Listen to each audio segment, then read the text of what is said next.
How are you? So for those, I think all of you guys know me, but I'm Helen Brown-LaBerge, and I am a professor here, obviously, since I'm not in the PhD program. Thank God.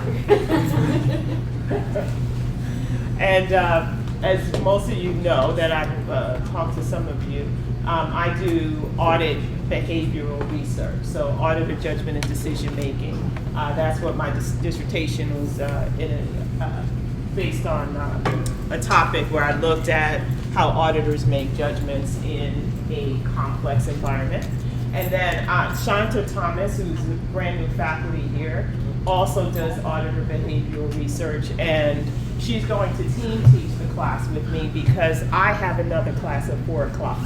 So I have to run out a little before 4, and Shanta will pick up. So both days we'll team teach the class. So Shanta is going to chime in when I make a mistake. Yep. Or even when I don't. Okay. So the papers that I assigned for you to read really dealt with auditor judgment and decision making. And judgment and decision making research is not limited to auditors, obviously. For accounting research and audit research, we borrow from the site-based literature because auditors are human beings and they make decisions. So what we're interested in is how auditors make decisions and what factors impact those decisions. We're also interested in how we can possibly improve decisions. So a lot of research on judgment and decision making draws on the psych literature. So when I was in my PhD program, I took quite a few courses in the psych department so that I could get a better understanding of the theories that drive judgment and decision making research. So I think it's important to distinguish between what we mean by judgment versus what we mean by decision making. And so the judgment is a process of reaching a decision or drawing on some type of conclusion where you have an infinite amount of possibilities, right? Because if there was a right answer, then there really is no judgment, right? So let's look at accounting, for example. Auditors audit financial statements, and they have to make decisions about information that management discloses in those financial statements or present in the financial statements. So if I'm looking at, let's say, revenue, and I'm trying to determine whether or not, as an auditor, revenue was recorded in the right period. Right? So the things that I might do to look at that is to determine when that item was shipped. Right? So if it was shipped on or before year end, then I can record the revenue because that's in accordance with GAAP. So that's a very objective process, right? Did the item ship? Yes. Then I can record the revenue. If it didn't ship, they shouldn't record the revenue, right? Very objective. There's not a lot of judgment there. It's a 0-1. Did it ship or did it not ship? It would be great if that was the only type of thing that auditors had to make decisions about, more objective criteria, but no, they have to make judgments about much more, right? There's a lot of subjectivity built into the audit process as well as accounting, right? So if we think about staying with accounting, if we're thinking about, along with revenue, we think about accounts receivable, right? So yeah, we ship the product before year end, so we correctly recorded the revenue and we recorded an accounts receivable. A judgment that the auditor has to make is about the allowance for doubtful accounts. How reasonable or accurate is the accounts receivable, right? You have to record the accounts receivable at its net realizable value. Well, how do we get to the net realizable value?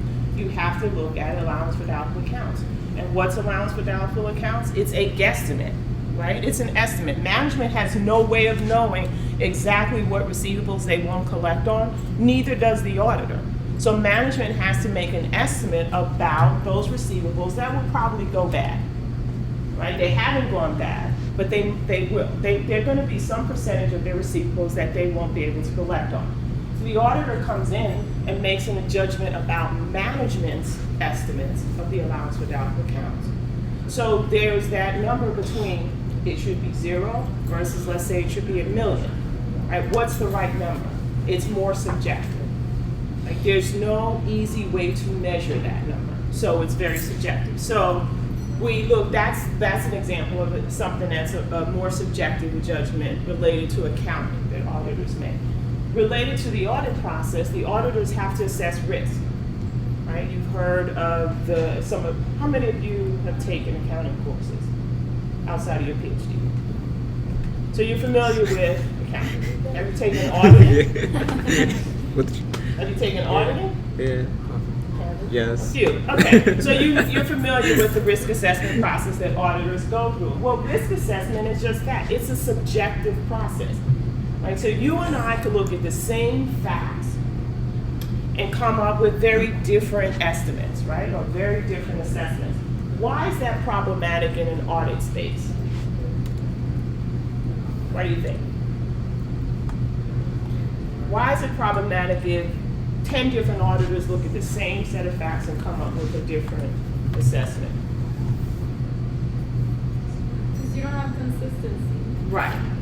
There's no consistency. And if you think about it, right, auditors are auditing financial statements. They're providing an opinion on those financial statements.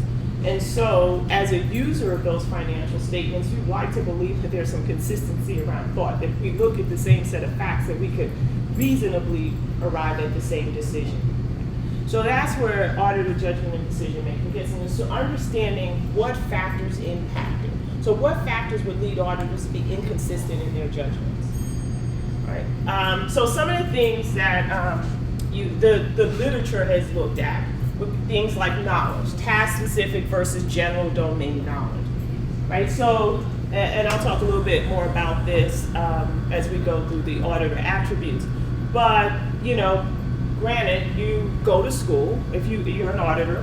As an auditor, I'm a CPA, Shanta is a CPA, I'm a CPA, right? We studied auditing, went in and we took the CPA exam, and so we understand. So we have this domain knowledge about auditing, right? We understand auditing. But then you have very specific task experience. So it's important to distinguish in terms of developing your studies what level of experience is necessary to complete the task, right? So if I have a study from my dissertation where I looked at auditor-client negotiations. And so one of the criteria I had was that the audit participants that I used, they had to be experienced. Why? They had to be partners and managers. Why? Because in the real world, partners and managers are the individuals who engage in negotiations with their clients. So if I chose seniors or staff people, my results wouldn't be realistic. They wouldn't be informative of practice, right? Because those auditors just did not have the task experience versus partners and managers. So it's really important to distinguish in determining your experimental design, what's the appropriate level that the auditor should have. Experience versus expertise, that ties in as well. So I gained experience because I've been out of college since God knows when, so I won't go into that, but I've been out of college for a long, long time. So I have a lot of experience in auditing. I've been out of my PhD program for a long time, so I have a lot of experience, right? But what about expertise, right? That's very different. You can have, if you focus or if your area is in one area, so for example, firms will now, when they hire people, they put them in a particular practice.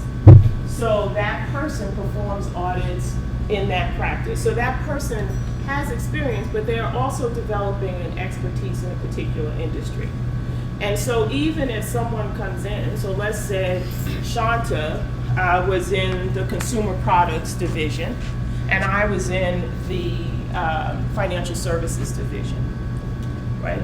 Shanta would, even though she has years of experience, she's not going to have the expertise that I have in financial services because I've spent most of my time in financial services and vice versa, right? So I will have expertise about audit issues and accounting issues related to fair value measurement that she might not have being in the consumer products division. So again, it's also important to determine what type of individual you're looking at or will be necessary when you're developing your experience.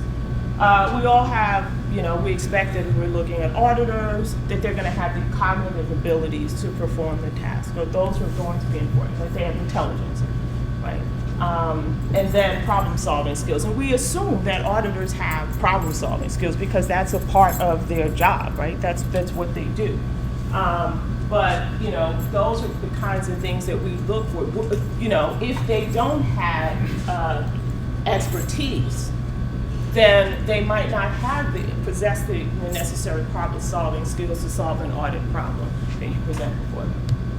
So that's what we look at when we talk about judgment processes, and then decision-making is the act of choosing amongst the available options, right? So back to my example with the allowance for doubtful accounts. An auditor, right, has to decide that the client books a number, right?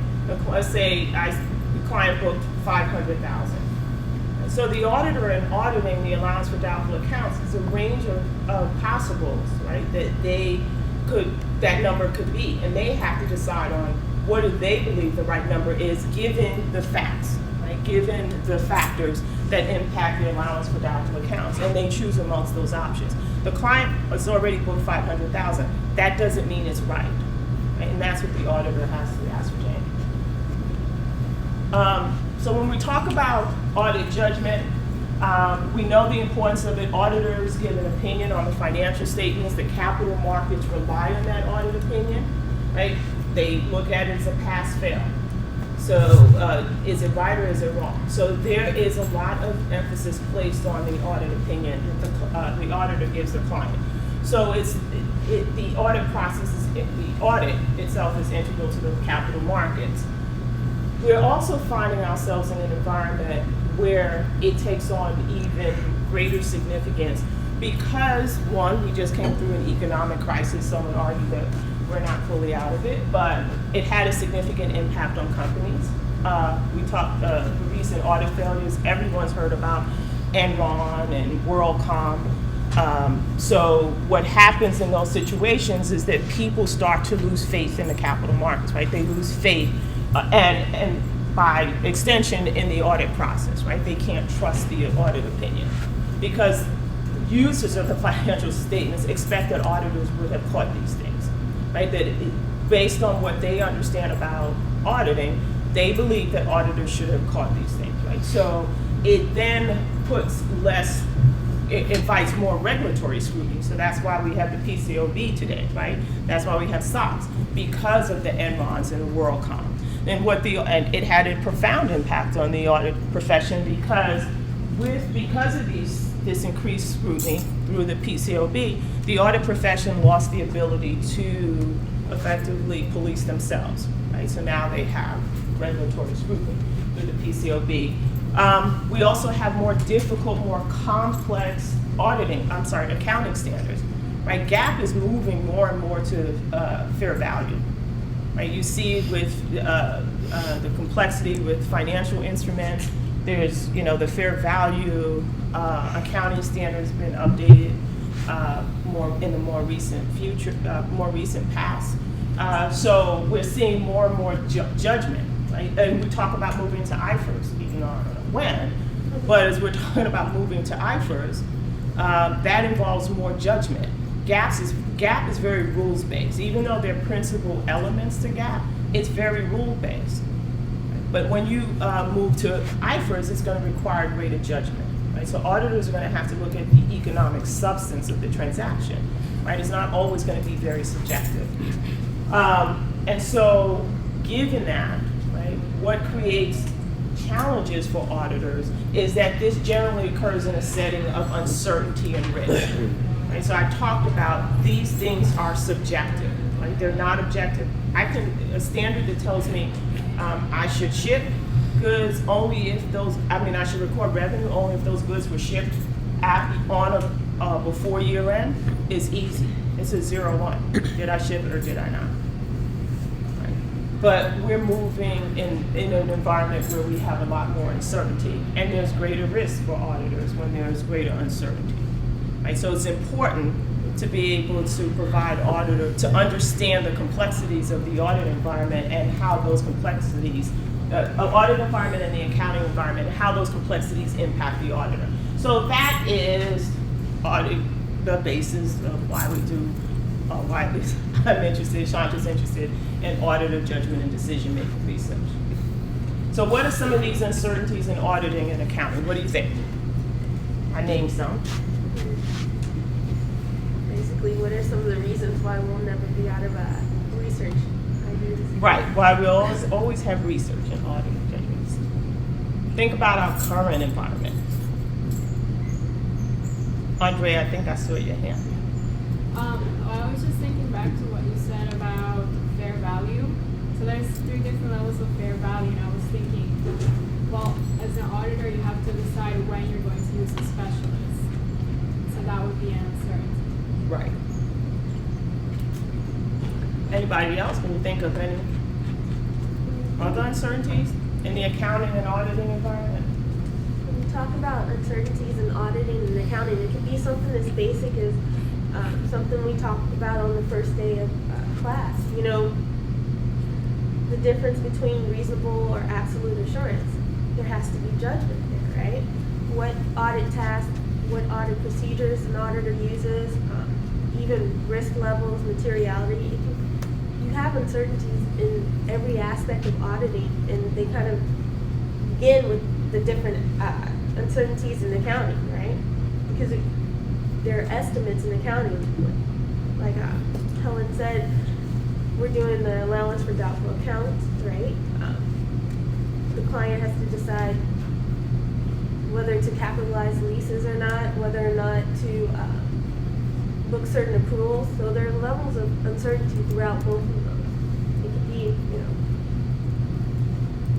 how do you determine whether or not internal controls are deficient or it warrants a material weakness, right? So let's do this. So I know a number of you are AIS students. So just think about projects that you're working on and think about what's the accounting or auditing impact. What's the impact of a research question that you have on auditing or accounting? Okay. Yeah, I would like to set up an example. For example, for internal control, there are 2 kinds of internal control. One internal control notes. Some points to set up internal control, and some of them are uncertainty in auditing and accounting. Did you segregation of duties? But some points it's beyond the uncertainty in auditing and accounting, like some irrational, corrupted managers do something. They strategically design some system to do that. It's Right. beyond the Right, that's an inherent limitation, right, in internal controls. But beyond it being an inherent limitation, it's something that, from an audit perspective, remember I talked about domain experience and task, right? That's probably out of the auditors, financial auditors' domain expertise, knowledge, right? That's not because, you guys are somewhat unique because here at Rutgers we have a very good accounting information systems program, and we're doing a lot of advanced research. But in most cases, auditors are not, other than a basic accounting information systems class, they're not very knowledgeable about information systems, right? General controls or application controls that are important in an accounting environment or auditing an accounting environment, and then how to mesh those 2 things, or what the impact, evaluating what's the impact or assessing what's the impact if this control is missing, what impact does that have on the financial statements? So that's not where they're trained, right? So, and I'm glad you brought that up, to bring that back, so that brings us to the point of, as we're moving in this environment of data analytics, big data, using more advanced techniques, how's that going to impact auditors? financial auditors who don't, what are the important skill sets for them to have? We're not going to get rid of financial auditors, right? So how do they then, how can we use data analytics, big data, to improve the effectiveness and the efficiencies of audits? Like, how do we improve auditor judgment, basically, using data analytics? So that's a way, when you think about, so my point, and we'll talk a bit more about this when we talk about AIS and behavioral research, right? But it's to think about it, you know, what you're designing has an impact. Like, there's a reason that these projects that you're working on, you're working on them in an accounting space, right? And so yes, some of them will help managers of companies become better managers or give them better tools to monitor their business. But you also have to think about it from the auditor's perspective. Some of the things that you're doing, you know, relate to how auditors can use those tools. So you have to think about, well, how does that impact their judgment? Right? Because you're never going to take judgment out of the audit process. So some of the, you'll see in the literature, right, when we talk about audit judgment, it's three main areas: evaluation of the evidence, things such as accounting estimates, such as inventory obsolescence, the allowance for doubtful accounts, estimating probabilities, risk assessments, such as the risk of material misstatement, inherent risk, control risk, going concern judgments are big. So a lot of audit behavioral research in the past around that. And then deciding between options. Do I extend the audit test versus not? Because these auditors are making judgments for a purpose, right? They're making judgments about the reasonableness of what the manager has recorded in the financial statements. They are making judgments in when they assess risk. Well, you're assessing risk for a purpose. It impacts the nature, timing, and extent of the audit procedures. So just because the auditors assess risk, do they go the next step? Are they able to then take that risk assessment and effectively develop their audit procedures, respond to that risk? And so since Sarbanes-Oxley, right, and the PCAOB, they revamped the risk assessment process around auditing, right? The standards, they really blown up the standards that existed prior to the PCAOB, and now they have standards that are very directed at guiding the auditors on the risk assessment process, things that they should consider, and also their response to that risk, right? Which, you know, the PCAOB's contention or regulators' contention was that auditors were not, you know, responding to that risk or necessarily assessing that risk effectively, which in their mind led to some of the audit failures that we saw. So, yeah, Shanta. They're actually still finding problems with that. The PCAOB just released another report, probably late last year, detailing exactly how much trouble the auditors and audit firms are having with the risk assessment standard, like the auditing standards that have to do with risk assessment, which I think is like 8 through 15 or something like that. Yeah, some. And they're saying that there's just a disconnect between the risk assessment process and what Helen was just saying about extending that to actually doing something about it, right? So there's judgment on the level of assessing the risk, but also what to do with that, right? That what to do with that information is going to be kind of like a overarching theme in auditing, because you think about big data, right? There's it's easy to get it, but what do you do with it, you know? So because there's so much judgment in these processes, like, there's always going to be room for auditing judgment research, because we're always going to have that question of, okay, what do we do with this, right? We can get the information, now what do we do with it? How do we make it meaningful? And then how do we relate it back to the financial statements and the capital markets and those end users and what it means to the market as a whole? Sorry. Yeah. But the PCAOB is still very much, you know. Right, because essentially what the PCAOB, I think, when you look at the reports that they issue, they have some real themes around some of the things that they, in terms of their deficiencies and auditor judgment, but mostly in these areas where there are their risk assessment processes, as Shanta pointed out, there are a number of standards on new standards on risk assessment and the response to that, but also things are around when you're in this highly complex environment where there's a lot more uncertainty.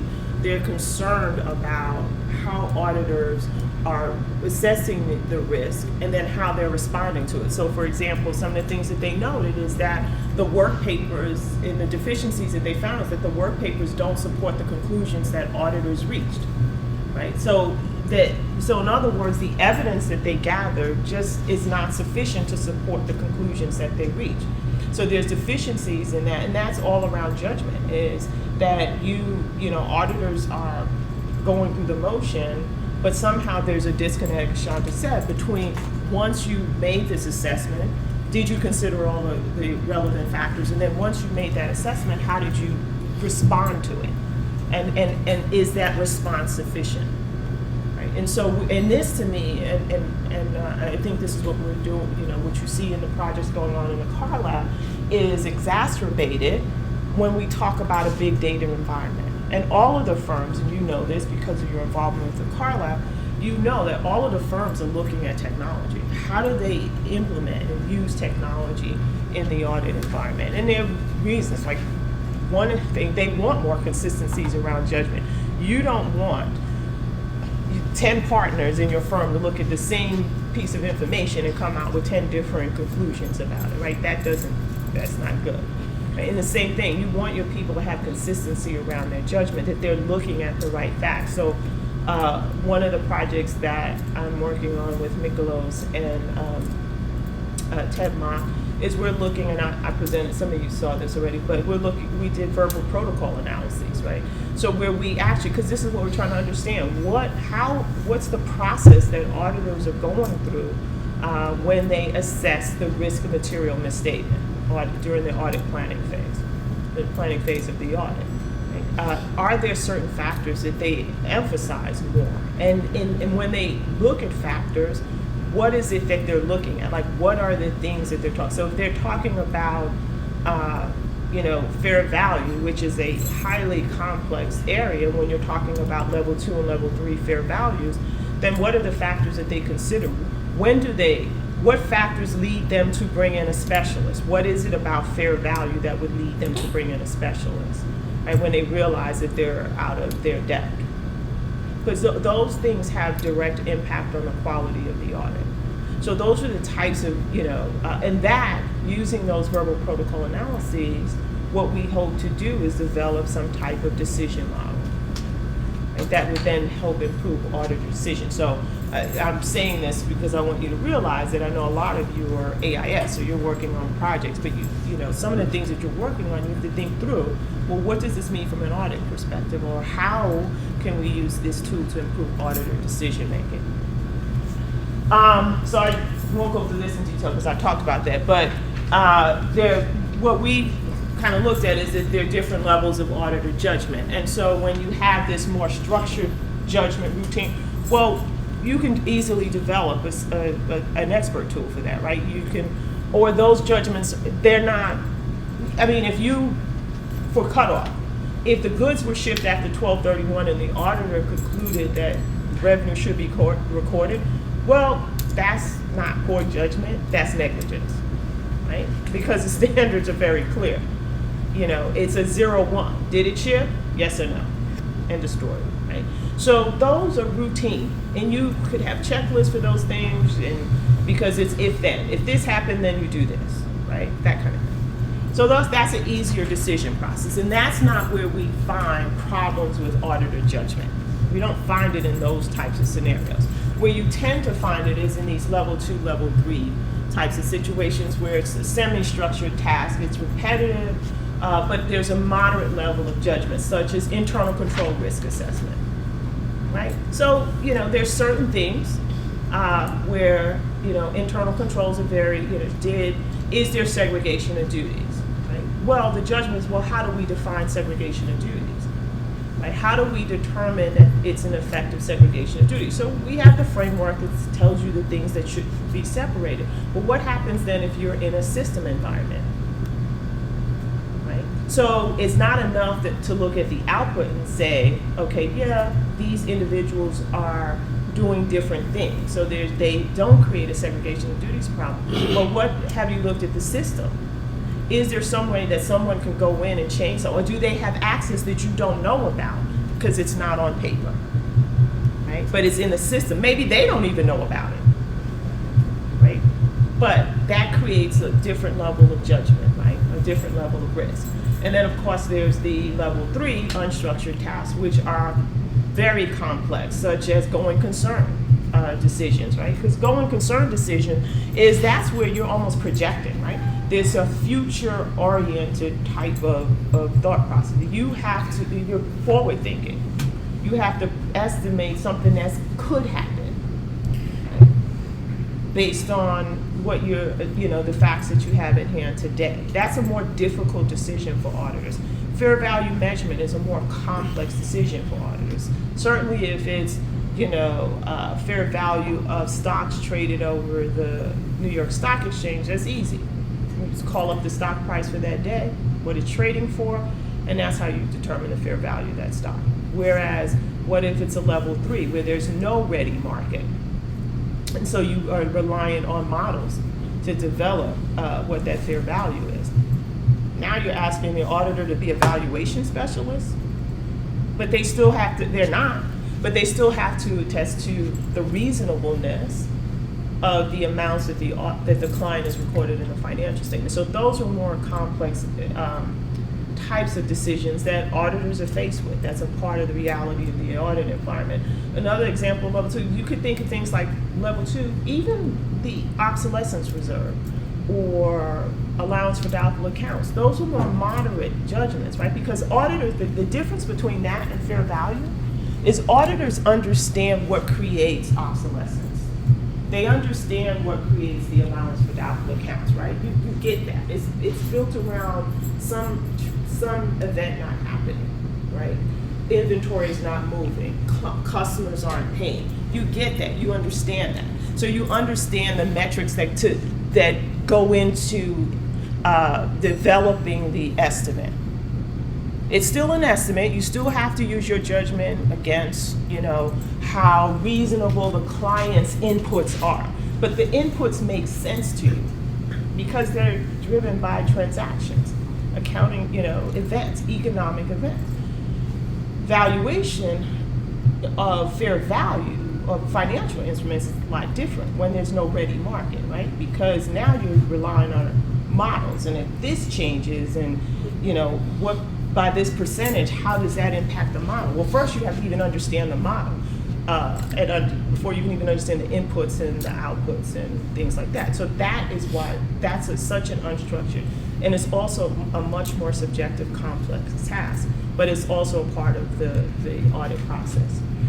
So that again is creating, because we're seeing as we move more and more to fair value measurement, you're seeing more unstructured tasks, more difficulty and complexity in auditor judgment.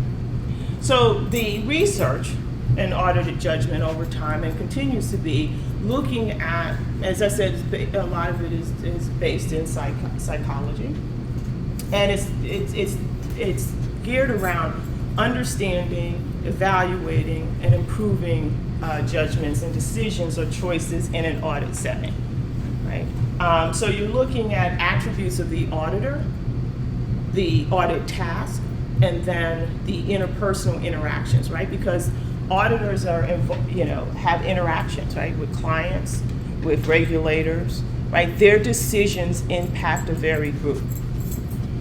So let's talk about some of what the research focuses on with auditor attributes. So I talked about knowledge, ability, and personality, and that's what really is driving a lot of the research that we look at with respect to auditor attributes. And then what kind of cognitive limitations do they have that leaves them susceptible to biases? So you hear a lot about heuristics and biases in auditor judgments. And that's not unique to auditors, right? We as individuals have biases and heuristics that we use, but when we look at it in an audit setting, there's an impact, right? Because people are relying on what the auditor produces, which is the audit report, right? They're relying on that opinion, so it has a greater impact. So the research has focused on all auditor knowledge and expertise has been really a focus on the fact that experience does not equate expertise, and I talked about that earlier, so I won't go into that a lot here. But it's really looking at, again, we can't assume that if auditors have experience, meaning general years of experience, that they're going to have the expertise to perform a task. Other things like aspects of personality, you've seen there's now again some research on affect, right? Like how certain things impact auditors. Other things would be example how that might influence their audit decisions or their judgments. There's been a lot of work on professional skepticism. Looks at things like trust. Which if the auditor has a very trusting relationship with the client, how does that impact their skepticism, right? So if and skepticism has been equated with trust. So if I really trust the client and believe that this is a good client, hey, I won't be as skeptical. So this is the concern of building up too close relationships with your client, is being able to maintain a level of distance. So you'll see work on professional skepticism, some cognitive limitations. For example, there's one of the papers that I signed, it was a new framework or discussion piece, I should say, published in Auditing, that looks at judgment models, this judgment framework. And it looks at, auditors don't process or make judgments the same way, right?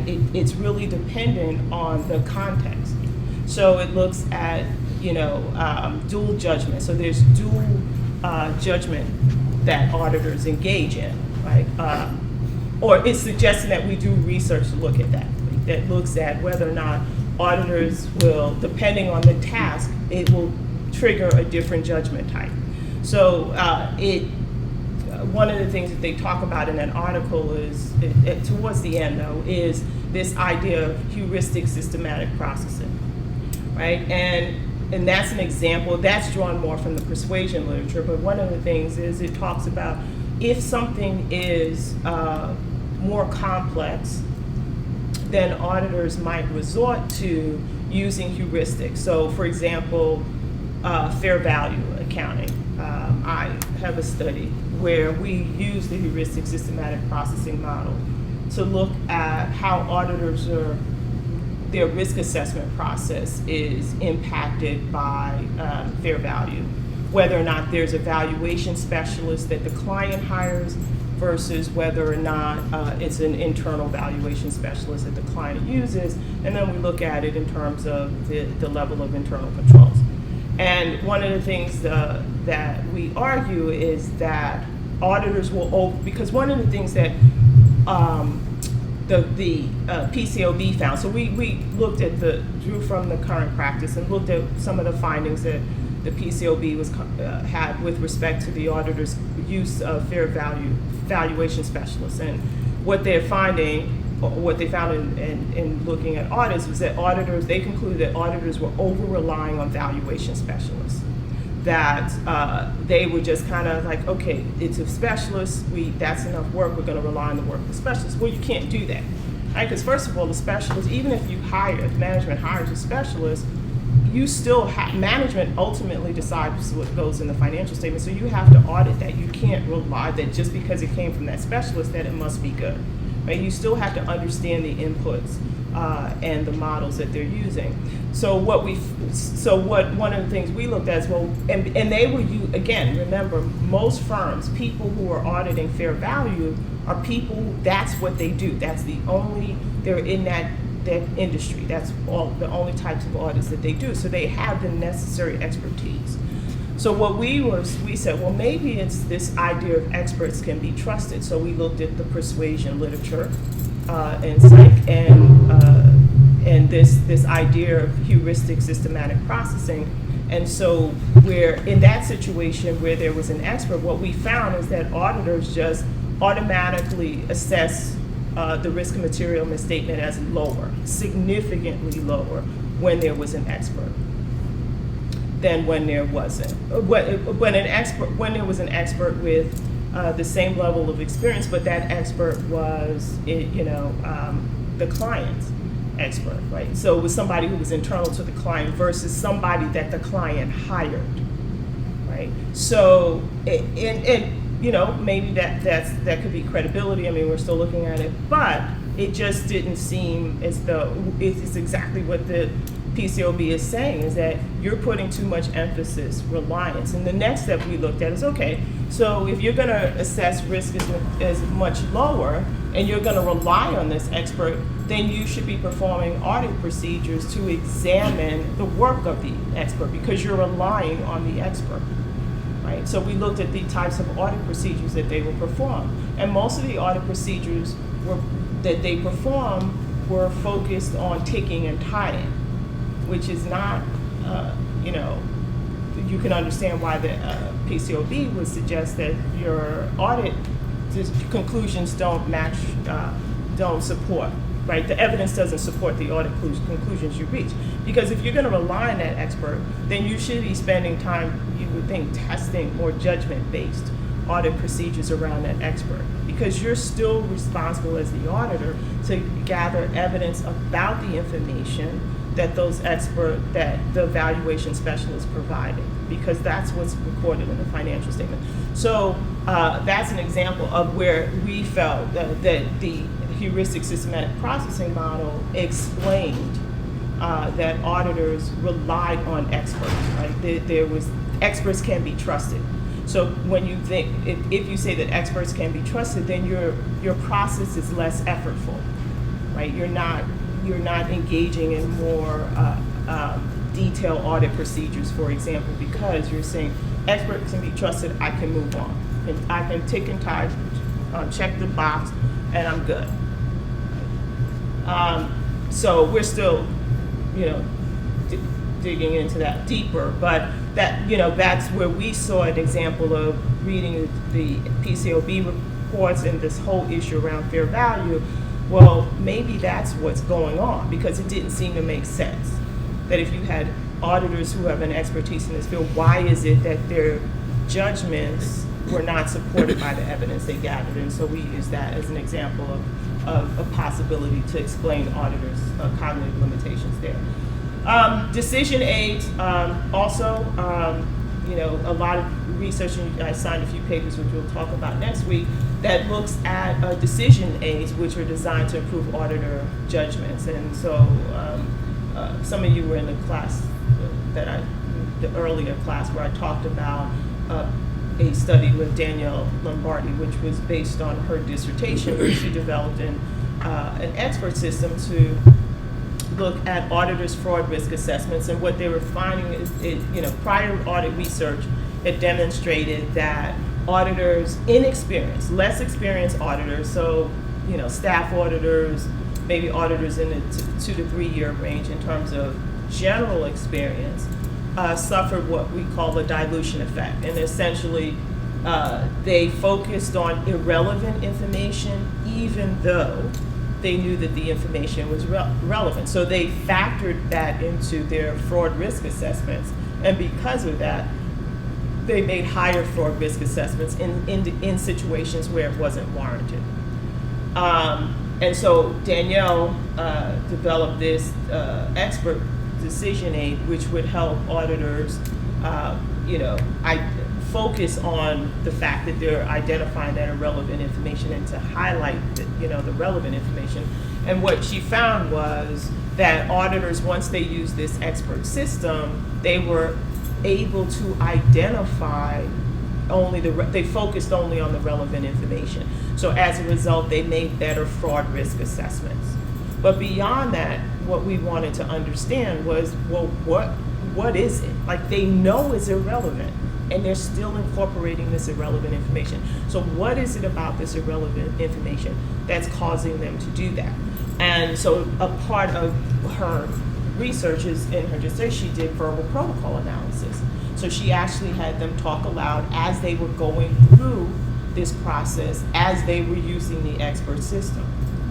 And so we're in the process now of analyzing the results of the verbal protocol analysis. But what we, as we're looking at this, what we find really interesting is that the people who are going through the verbal protocol analysis, the actual idea of going through the verbal protocol analysis, still don't want to change their position, even though the facts of the expert system, they're like, yeah, okay, but I don't want to change my position, right? Which is, we're trying to figure out what's going on with that, like what is causing them to not change their position, even though the facts would support that. So that's a challenge too, decision aids. Well, because let me say it was Wright and Wright, I believe, Arnie Wright and Sally Wright, I think it was Wright.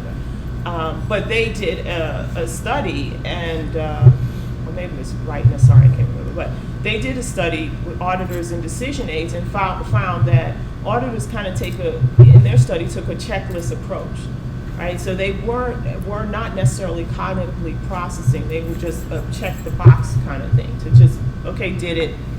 And so, but that's not the objective of decision aids.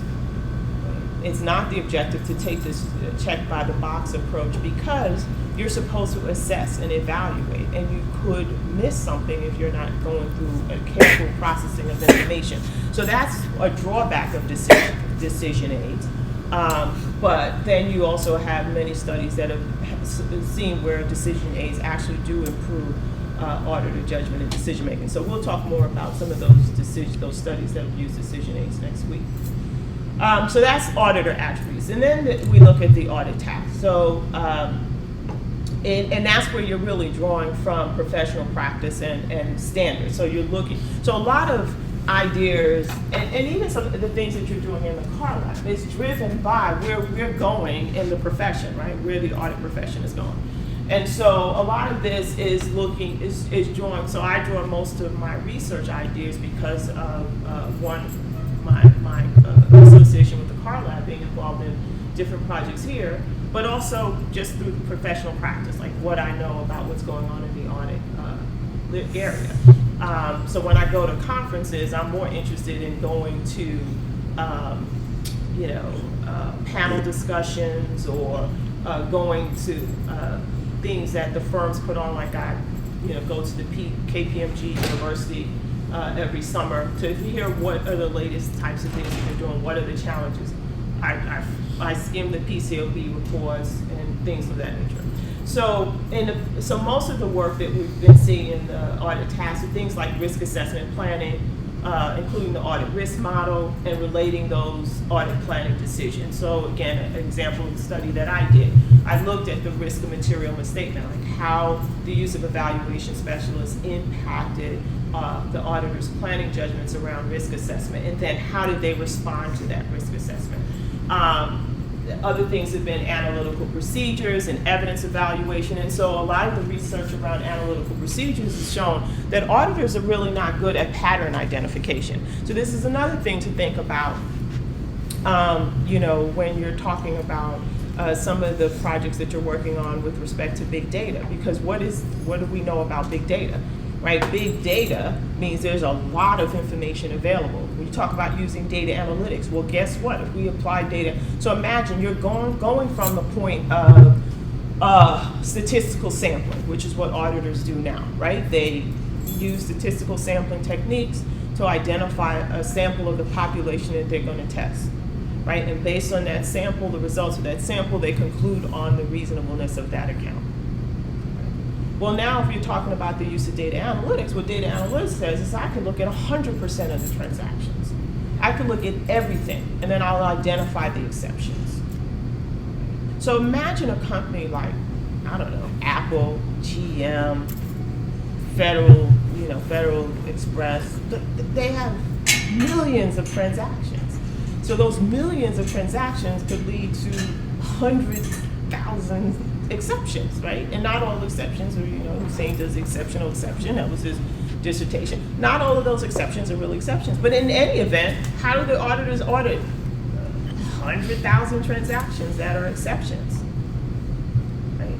So, and they're not good at pattern recognition. So if they are not, and there's research that shows that they're not really good at identifying patterns in data. and then reaching a conclusion or assessing what it means, like looking at that pattern and then being able to draw some hypothesis, make a hypothesis about what the results are. So as you think about some of the projects you're working on with big data, how is that going to impact on? So yeah, we can get better at audit techniques, but the auditors have to still evaluate the information, right? Other things would be, auditors' correction decisions, and basically whether they require our clients to book an adjustment or not. You're not seeing too much of that now, but those are things that you've seen in the past. Well, some of the things that you might see in relation to that in the more recent literature is auditor-client negotiations, right? So whether, and as I said, that was my area of interest when I was in my doctoral program. But again, that's a task that you don't learn sitting in your accounting classes. I mean, maybe you take a negotiation class in your program, but you don't necessarily apply it to accounting. You don't learn auditor-client negotiation in your accounting classes. So it's something that auditors have to do, but it's not something that they have a lot of expertise doing. And there are all types of contextual environmental factors that would put them at a disadvantage. So one being that the client already knows, right? They're first movers because you're coming in auditing the client's numbers. And the client already knows how they're going to support a number, right? So some of the research around this, again, is more in the auditor-client negotiation and, what are the factors that can improve auditors' decisions when they find themselves in this negotiation process with their clients over GAAP reported amounts, or what are some of the things that inhibit their judgment. So what I found with my dissertation is things that inhibited their judgment was the level of engagement risk, right, and the level of negotiation experience and expertise. So, and in my sample of audit participants, I had partners and managers, and so and I also captured their self-assessment of the number of times that they've engaged in negotiations with clients over, disputed accounting issues. And what I found was that the more negotiation experience they had, right, the better they were at being, sticking to recording what they believe to be the most correct amount. Some things that looked at limitations would be also that auditors, because they're not skilled in negotiations, are not great negotiators. Because think about if you go in to negotiate for a car, you have in mind what you're willing to pay for that car. You know your ceiling, right? That you're going to pay for that car, how much you're willing to go. You don't go in and say, okay, I'm willing to pay, the highest I'm going to go for this car is $35,000. Well, what if the dealer's price was $30,000? They're like, sold, $35,000, you won, you really got a good deal on me, right? Well, that's auditors. Auditors kind of go in and say, this is the number I believe it should be, and that's the number that they start with. Right, that's been my experience and the research I've done. Other people have also done research in this area. Auditors start with and that's kind of driven, I think, by the context and environment in which we find the audit takes place. Right, is that it's their responsibility as auditors to get to the right number. So they're not thinking about that gamesmanship. I'm going to start here because I really want to be there, right? So, but the client does. The client will tend to gain it, right? They're like, I know because I've looked at it from both sides. Like, I know realistically what I can get away with. So even though I want the number to be here, I know I'm not going to get that number. So let me start somewhere where I can get more of the pie, right? They're more strategic. They tend to be more strategic than auditors. So what happens is because auditors are not very strategic, what happens is they end up making greater concessions, right? So they move further and further away from where they think the right number should be. So that's some of the more recent research we're seeing in terms of audit tasks. Going concern judgments, I'm not seeing a lot more research around there, but again, people, we haven't seen a lot of going concern judgment research in the more recent past. And so some of the more recent stuff that we've seen, and they're suggesting that, look, we need to probably look at this again when we look at this in the post-SOX reporting regulatory environment, right? Because there's more constraints placed on auditors, there's more scrutiny, I should say, placed on auditors. There's a bigger focus on the risk assessment, right? As I said, the PCAOB came out with a number of standards regarding risk assessment and your response. And the going concern issue is an example of a risk assessment process. And then the other aspect of it is interpersonal interaction. So we know auditors are not working in isolation. So what is their relationship with auditors and other auditors? And this gets to the idea of the group. You're in an engagement team. It's a hierarchical environment. How does that impact your decision? So there's been work on accountability that shows that if auditors are, if accountability is made very explicit to the auditor, what the partner wants, then they tend to side or move in that direction despite the fact of whether or not it's the right direction. So in that case, people have ceded errors, right? There's a knowable outcome, and auditors will tend to side with or move in the direction of the partner. If the partner, for example, it's on professional skepticism, there's been research that looked at if the partner stresses having a skeptical mindset versus being stressing, look, get this job done, budget. So if their focus is more on meeting the budget, then the auditors make decisions that are less skeptical, right? They're not going to make the more skeptical decisions. They tend to focus more on the budget because they're being driven by the interactions. That's the idea of accountability. Then auditors and their clients, there's been and so there's a lot of research on that. The auditor-client negotiation literature directly deals with auditors and interacting with their clients. So things like the importance of the client. If it's there's been some studies when the one of the things that the regulators suggested is that one way we get around this independence issue that we're seeing with auditors is let's rotate. Should we rotate the audit firm? We haven't gotten to that, and their idea was that if you're going to lose this client eventually, you're not, because you're going to rotate off the client, then you're probably going to be less willing to compromise or impair your independence to do so. So I know there's been a couple of studies around that. Chanta, do you remember any of those studies? I don't. There's some about the audit partner rotation. But yeah, and I think that they generally found that they're less likely to impair, concede. Right? Less likely to concede,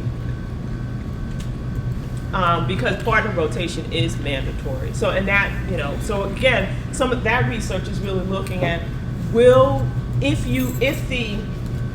if regulators require this, and we did have firms rotating, will it have the intended benefit, right? Will it lead to the intended benefit of rotating? Same thing with partner rotation. Does partner rotation lead to the intended benefit in terms of its impact on audit quality and skepticism? Then as auditors and other participants in the financial reporting process, such as jurors, judges, investors, and analysts. So you see a lot of juror studies, and at one point, now you're seeing them again. Someone and I don't know, I think it might be forthcoming in CARB, but I'm not certain. They just did an experiment where they looked at, their question was, do valuation specialists give auditors cover from legal liability? Right, and so, and I didn't have the instrument, but the gist of the study was they looked at jurors. So their participants were people who could possibly be jurors, and what their decision would be in terms of the auditor's liability if there was a audit failure or a material misstatement and the company, the auditor used the valuation specialist. And I think what they found is that if they used a valuation specialist, the jurors were less willing to assess a penalty on the auditors that require hold the auditors liable. So you see studies like that. I'm working on a study now where we're looking at trying to bring this around to data analytics.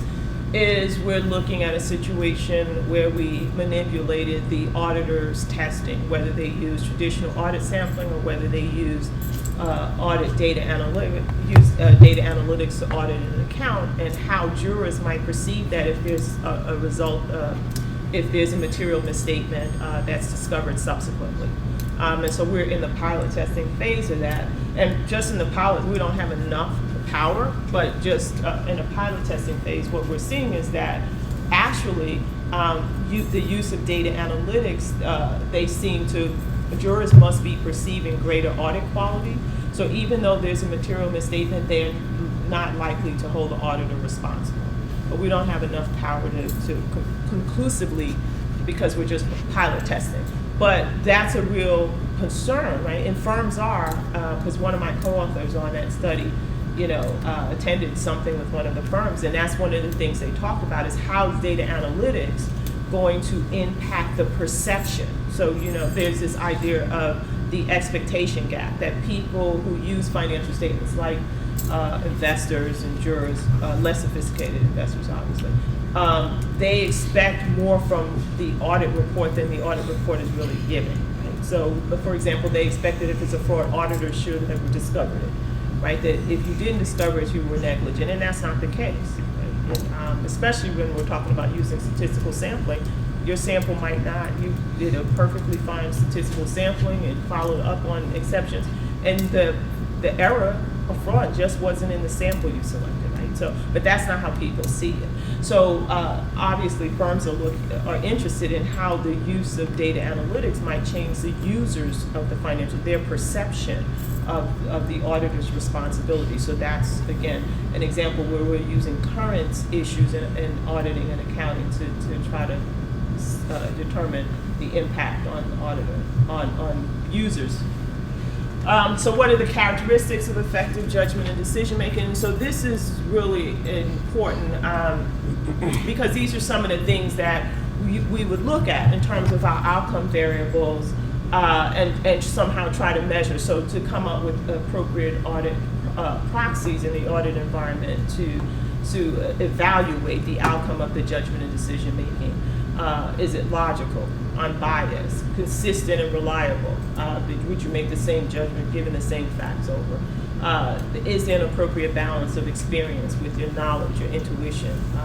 Using the right amount of relevant information, including professional literature and evidence, right? So again, this study with Danielle, she looked at why is it that auditors are incorporating irrelevant information when they know it's irrelevant.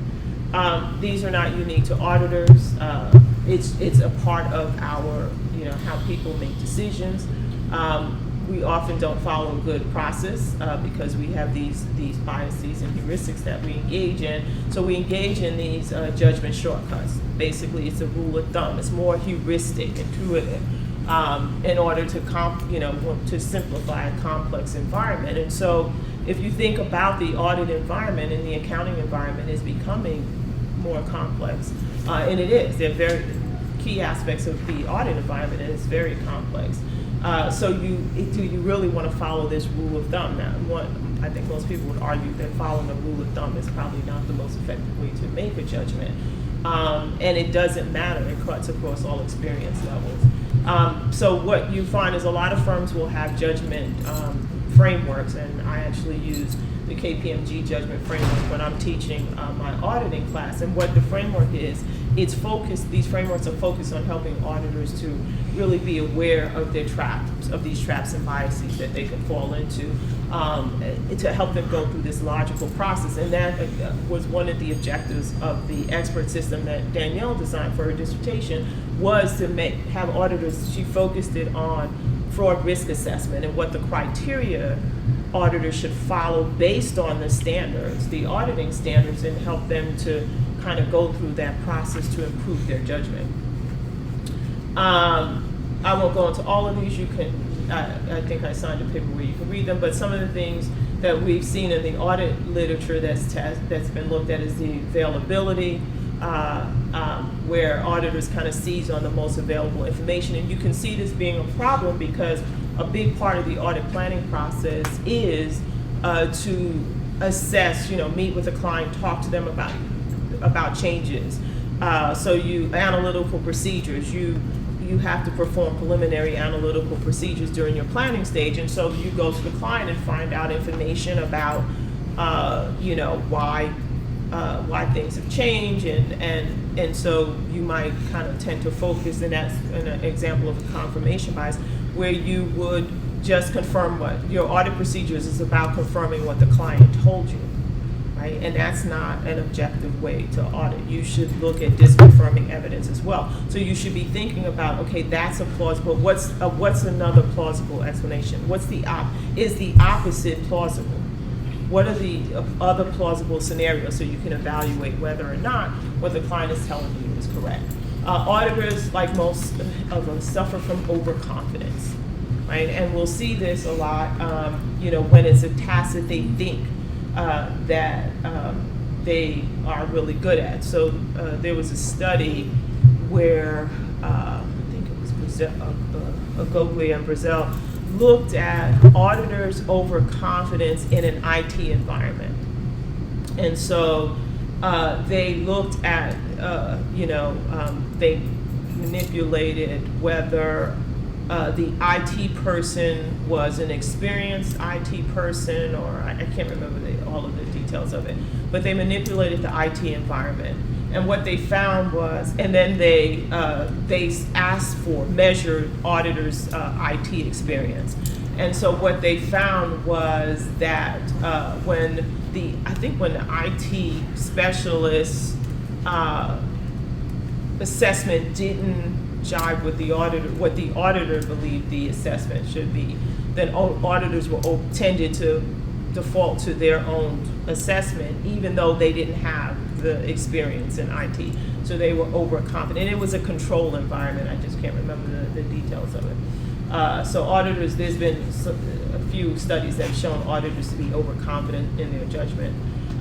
Anchoring is, again, just kind of focusing on one piece of information and sticking with that. Groupthink is an issue. I haven't seen a lot of research in that area in auditing, but there's been a few studies. And auditing by its nature is a team approach, and so auditors have to really guard against following the group. So groupthink is that you just kind of go along with the group and you don't question and challenge. So you see someone, you want to try to think about ways to mitigate that, because the audit engagement is one that's ripe for this idea of groupthink. Motivated reasoning is you're motivated to, you make your judgment because you're motivated to accept the client's position. So you kind of look at the facts or the evidence that motivates you toward the client, or in this maybe a partner's position.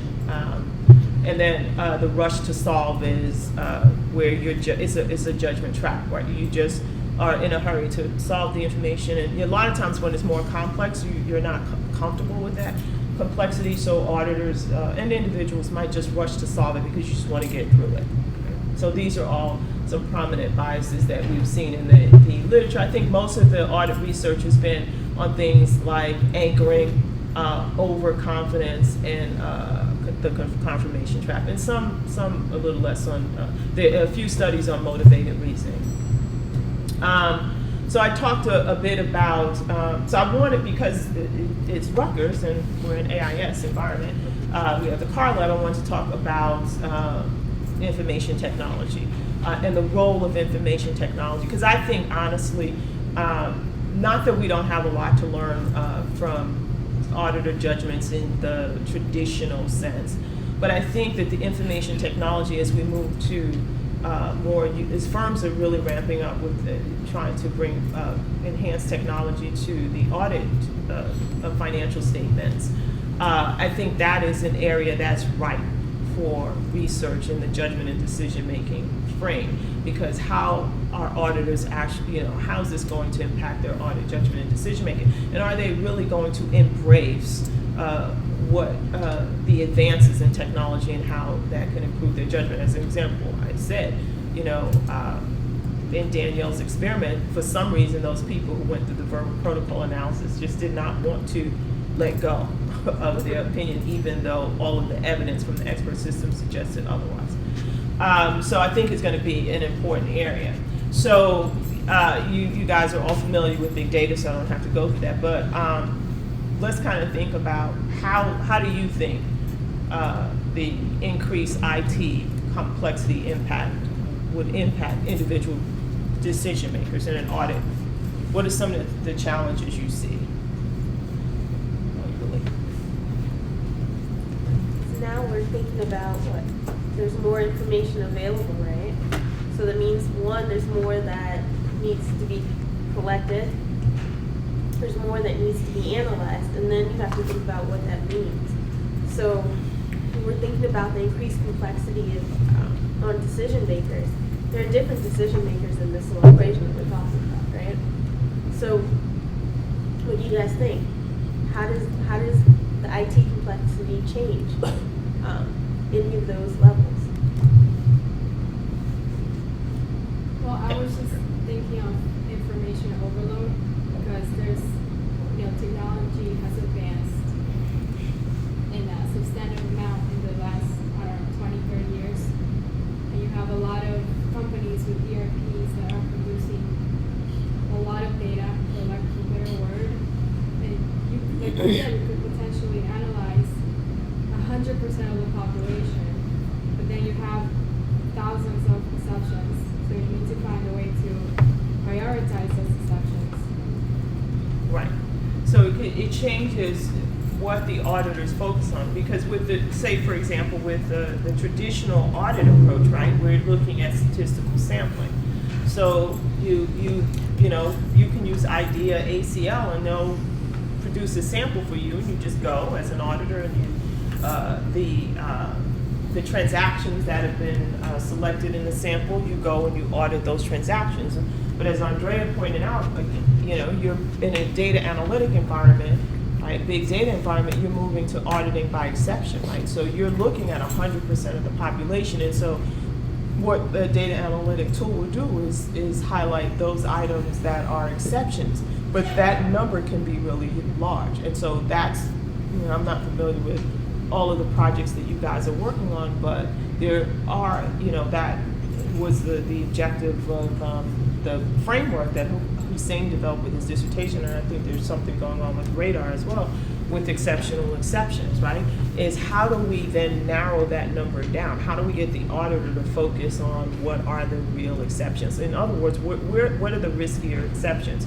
They're going to be things that are just not, it's an exception, but the impact on the financial statements are just not that great. Or there could be mitigating controls or mitigating, so that mitigating controls that would make that less risky, right? So how do you then focus on all of those exceptions? And again, a limited amount of time, especially when we're talking about publicly audited, publicly held firms, companies, right, that have a very finite time that they have to close and get their audit, file their 10K with the SEC.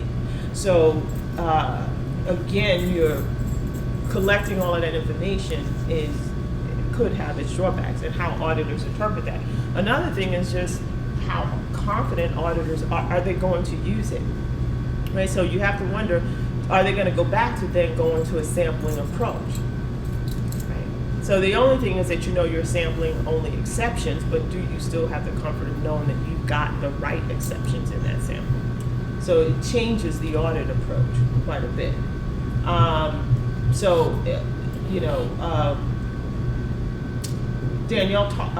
Andrea talked about the idea of there being this tremendous amount of data and this information overload, and that, that creates a higher mental workload for individuals, because now you have to process that much more information, right? I talked about the fact that auditors are not really good at identifying patterns in data, and then being able to identify the pattern, but then translating that pattern to a testable hypothesis, right?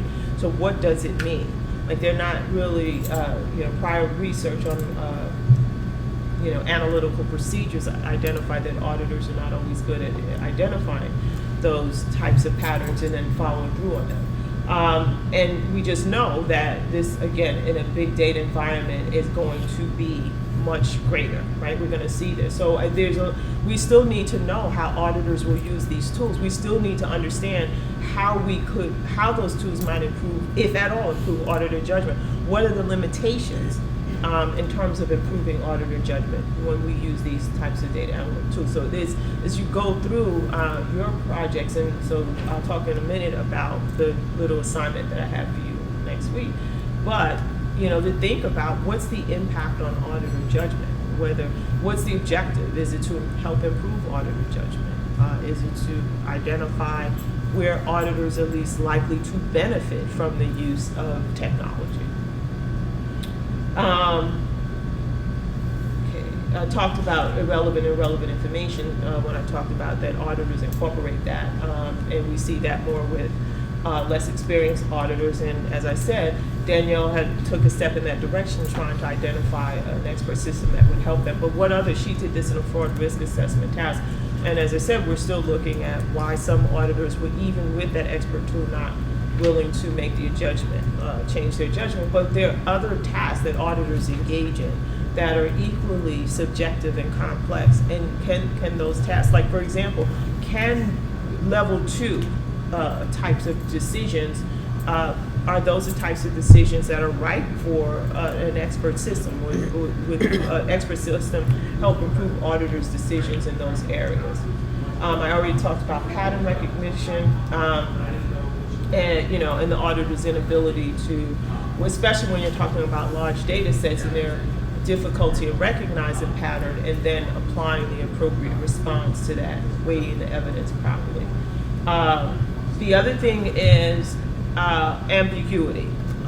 And there's been, and not a lot, but a couple of studies a few studies that's looked at tolerance for ambiguity.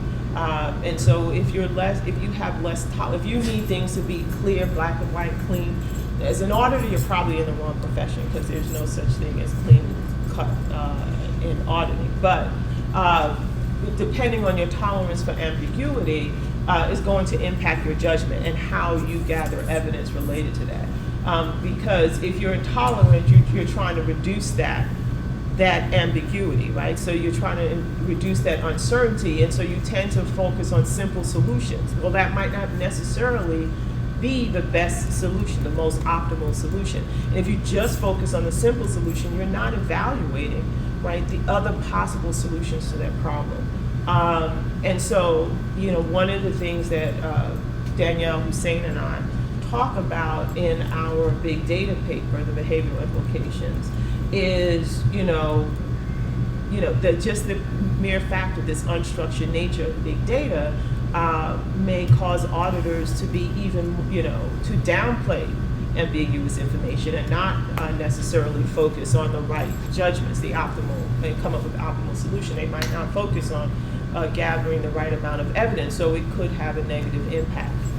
So we, again, so are there tools that we could develop that would help auditors be better at dealing with the ambiguity that's going to be inherent in using big data? So I'm going to stop here because I have to go to class. Aware that